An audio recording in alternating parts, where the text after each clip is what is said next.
அதாவது 2,27,546 வாக்காளர்களை கொண்ட ஈரோடு கிழக்கு சட்டமன்ற தொகுதியின் அந்த வாக்குப்பதிவு என்பது தற்போது சரியாக 6 மணிக்கு நிறைவடைந்திருக்கிறது. 6 மணி அளவில் அந்த வாக்குச்சாவடியில் முன்பாக உள்ள அந்த நுழைவாயில் ஒவ்வொன்றும் பூட்டப்பட்டு தற்போது போலீஸ் காவல் போடப்பட்டிருக்கிறது. சரியாக 6 மணிக்கு வாக்குச்சாவடி அந்த நுழைவாயில் மூடப்பட்டு வாக்காளர்கள் யாரும் உள்ளே வர முடியாத அளவுக்கு அந்த வாக்குச்சாவடி முன்பாக பாதுகாப்பு போடப்பட்டிருக்கின்றது. அதாவது குறிப்பாக இந்த வாக்குச்சாவடிகளுக்கு முன்பாக போலீசார் குவிக்கப்பட்டிருக்கிறார்கள். 6 மணிக்கு மேல் யாரும் வாக்குச்சாவடிக்குள் நுழைய விடாமல் தடுப்பதற்காக அவர்கள் நடிக்கப்பட்டிருக்கிறார்கள். 6 மணிக்குள்ளாக யார் வந்தாலும் அவர்களை வரிசையில் நிற்க வைத்து அவர்களுக்கு டோக்கன் வழங்கப்பட்டு அவர்கள் வாக்களிக்கும் விதமாகவும் பல்வேறு வாக்குச்சாவடி மையங்களில் ஏற்பாடுகள் செய்யப்பட்டிருக்கின்றன.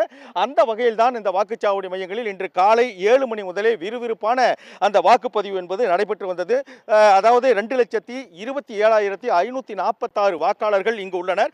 இந்த நிலையில் தான் இந்த வாக்குப்பதிவு என்பது 6 மணியுடன் நிறைவடைந்திருக்கிறது.